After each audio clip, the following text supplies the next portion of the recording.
martyrs Pamphilus and those with him, at Caesarea in Palestine, 308.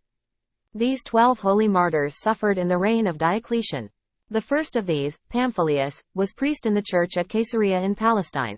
A learned and devout man, he corrected the mistakes of various copiers in the text of the New Testament. He himself copied this saving book and gave it to any who desired it. The second was a deacon, Valentine, old in years and white with wisdom. He was a great expert in the Holy Scriptures, knowing them by heart. The third was Paul, a respected and eminent man, who had on a previous occasion been cast into the fire for the sake of Christ. With them were 5 Egyptians, brothers both in blood and soul, who were returning to their native land from serving a sentence in the mines of Cilicia.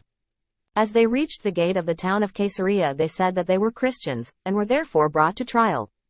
When asked their names, they replied, "We have cast away the pagan names given us by our mother, and are called Elias, Isaiah, Jeremiah, Samuel and Daniel." When asked where they were from, they replied, "From Jerusalem that is above." They were all beheaded, and a young man called Porphyrius, who had searched for their bodies to give them burial, suffered soon afterwards. Him they burned. An officer, Seleucus, who had come up to the martyrs and embraced them before the sword descended on their heads, was also burned, and an old man, Theodulus, a servant of the Roman judge, who had embraced one of the martyrs while they were under escort. Lastly Julian, who had kissed the dead bodies of the martyrs and honored them, followed them in death. So they exchanged the small for the greater, the tawdry for the precious and death for immortality, and went to the Lord in 308. Prologue. The Synaxarion concludes, after the martyrdom of Pamphilus, the leader of the glorious cohort, the impious governor gave orders that his body and those of his companions should be left where they lay as food for carnivorous animals.